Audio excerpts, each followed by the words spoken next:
In October 2003, the most beloved toy company in the world was just 24 hours away from collapse. They hadn't been making bad products. They hadn't been ignored by customers. In fact, they had been doing exactly what every business book in the world told them to do, and yet it almost destroyed them. This is the story of how a 71-year-old Danish family company, a company that had survived 2 world wars, 4 currency collapses, and the rise of the digital age, came within a single board meeting of disappearing forever. And the strangest part? It didn't begin with a mistake. It began with success. Because Lego didn't almost die from doing something wrong. They almost died from doing too many things right.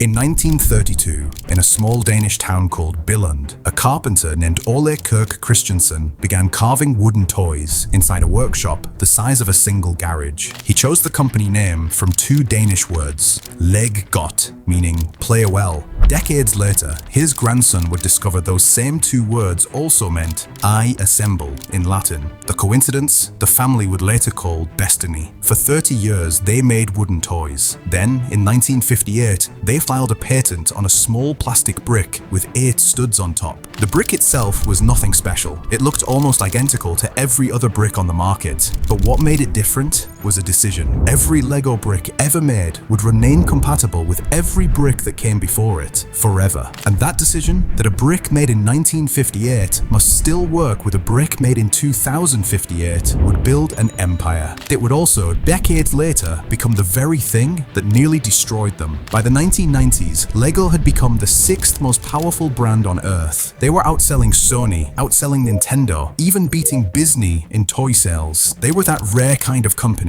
adults trusted, children begged for, and educators recommended, all at the same time. But in 1996, the Christensen family, now in its 3rd generation of ownership, looked at their financial reports and made a decision. They believed Lego was too small. They wanted more. What followed was a decade of decisions that, on paper, looked like brilliant strategy. In every business school case study, they would have been called a model of innovation. In every consultant's presentation, they would have been praised as best practices. But in real life, they were dismantling everything that had ever made Lego. They built theme parks, 4 of them, across 2 continents. They launched a clothing line, a watch line, a bag line, a children's furniture line. They even licensed their name to lunchboxes. Then came Galador, a children's television show with an entire toy universe built around it. Action figures designed to compete with Star Wars and Pokemon. They started a video game division to compete with Sony. They launched a girls line called Clickets, made from jewelry beads, with no Lego compatibility whatsoever. By 2002, Lego had over 15,000 active product SKUs. For context, Toyota, a company manufacturing cars across dozens of countries, had fewer. Inside the company, this was called strategy. The Lego brand had become so powerful, retailers would put almost anything with the Lego logo on their shelves. So Lego kept putting more things into more boxes. There was just one problem. Almost none of it was profitable. The theme parks were hemorrhaging cash. The video game division was burning money, trying to compete with Sony and Nintendo on platforms they had absolutely no expertise in. And Galador, the show, the toys, the entire universe collapsed within 18 months. Children watched the show, but they didn't buy the toys. By 2003, almost 90% of Lego products were losing money. The company that had survived World War II, currency reform, and the rise of digital entertainment was now being killed by its own ambition. By the end of 2003, the math became impossible to ignore. Lego had lost $300 million in a single year. The Christensen family called an emergency meeting. They had 2 options. The first was to sell. Private equity firms were already circling. The family would have become wealthier than they could spend in 3 lifetimes. But the company itself would have been gutted. The brand sold off, and the Lego that had existed for 71 years would disappear forever. The second option was harder. The second option required finding someone willing to tell one of Denmark's most respected families that everything they believed was strategy had actually become the disease. Such a person did not work at Lego. He worked at McKinsey. His name was Jørgen Vig Knudstorp. He was 35 years old. He had a PhD in business economics, and he had spent 4 years at McKinsey, the world's most prestigious management consultancy, asking executives questions they didn't want to answer. He had been at Lego for less than 4 years before being asked to take over the entire company. By every traditional measure, he was the wrong choice. He had no toy industry experience. He had never run a company before. He wasn't part of the Christensen family. He wasn't even from Denmark's industrial aristocracy. But what he was an outsider with the willingness to say what insiders couldn't. And the first thing he did was something almost nobody in his position would have done. He didn't propose a new strategy. He didn't pitch a turnaround plan. Instead, he asked one question, and he asked it to every executive in the building. What is Lego? The answers were inconsistent. Some said Lego was a toy company. Others said it was a creativity platform, an educational tool, a media brand competing with Disney, an experience company competing with theme parks. They were all correct, and that was the problem. Lego had spent an entire decade trying to become everything, and in the process, they stopped being the one thing they had once been better at than anyone else on Earth. A building toy company. The brick was no longer at the center. It had been pushed to the periphery, forced to compete for attention with watches, clothing, theme parks, and television shows. The brick was treated like just another product line, when in reality, it was the only thing Lego had ever truly been. Knudstorp's diagnosis was brutally simple. Lego didn't have a profitability problem. Lego had an identity problem. And over the next 3 years, he did things that horrified the company. 30% of all SKUs gone, 5,000 products eliminated. The watches were discontinued. The clothing lines were shut down. Galador buried so completely that today it almost looks like it never existed at all. The 4 Legoland parks, once considered the future of the company, were sold off. The video game division outsourced. Factories shut down. Production consolidated from 12 countries to just 3. Nearly 1,000 jobs cut. This wasn't strategy. This was triage. And here's the part of the story almost nobody talks about.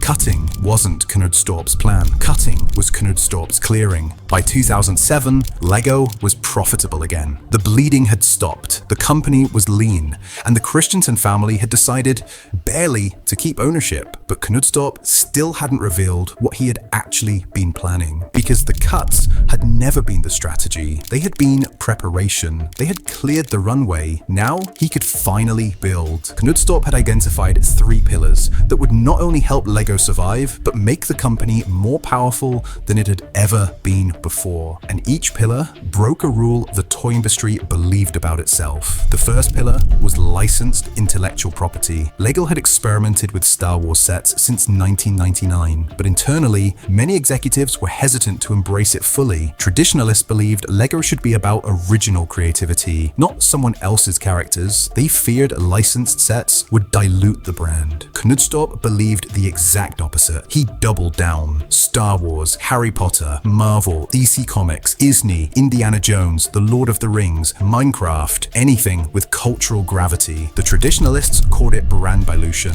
The traditionalists were wrong. By 2015, licensed Lego sets accounted for 40% of the company's total revenue. And those sets did something nobody at Lego had predicted. They became gateways. The child received a Star Wars Lego set for their birthday. 2 years later, they were buying architecture sets, Technic sets, modular buildings. The intellectual property brought them in, the brick kept them in. The second pillar was something Lego had ignored for nearly 2 decades: adults. For most of Lego's history, the company had positioned itself exclusively as a children's toy brand. Adult Lego builders existed, but Lego treated them like an oddity. Knudstorp treated them like a market. He launched Lego Architecture, Lego Ideas, platforms where fans themselves became product developers. He launched the Creator Expert line, the Modular Building series, the Star Wars Ultimate Collector series, set costing hundreds of dollars that sold out within hours. These weren't toys anymore. They were collector's items. Nostalgia made tangible, status symbols for adults who had grown up with Lego and never stopped loving it. They had simply been waiting for Lego to grow up with them. And by the 2020s, adult consumers accounted for nearly 20% of Lego's total revenue, a category category that barely existed when Knudstorp first arrived. The third pillar was the one almost nobody inside LEGO believed would work. For decades, the company viewed the digital world as the enemy. Video games, smartphones, screens. These were the things pulling children away from physical toys. But Knudstorp saw something different. He realized the digital world wasn't a competitor, it was an amplifier. In 2005, he partnered with TT Games to create LEGO Star Wars, the video game. Internally, many executives believed the idea was cheap, a giant advertisement disguised as a game.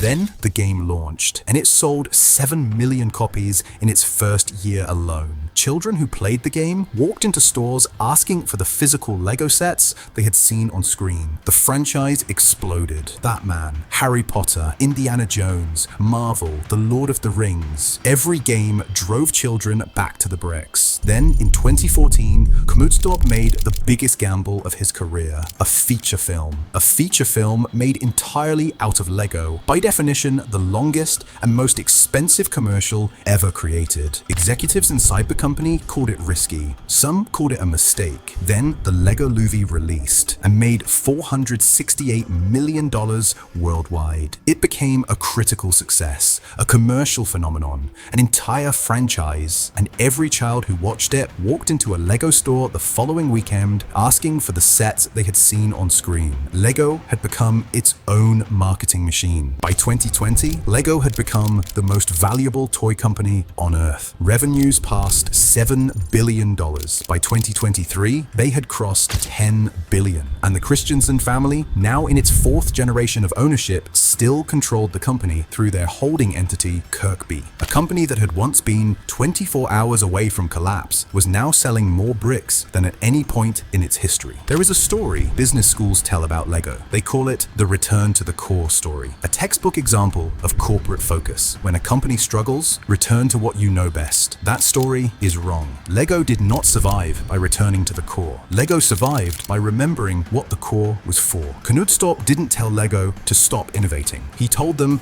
to stop innovating away from themselves. And the LEGO that emerged from the crisis was more innovative than any LEGO that came before it. They entered film, gaming, crowdsourced design, global communities, entire product categories that had never existed before. But now, everything had to pass through one filter. It had to make the brick more relevant, not less. The Star Wars licenses didn't replace the brick. They made children want more bricks. The video games didn't replace the bricks. They drove children into stores. The movie didn't replace the bricks. It became the largest advertisement for bricks ever made. The mistake that almost killed LEGO wasn't innovation. It was forgetting why innovation existed. And the strategy that saved LEGO wasn't focus. It was discipline. Discipline to ask the same question again and again and again. What is LEGO? And every time, the answer was the same. The brick. Everything else, the movies, the licenses, the conventions, the adult collector market, only mattered to the degree that it served the brick. LEGO almost died because they forgot what they were. And they came back because one outsider was willing to remind them and brave enough to demand they listen.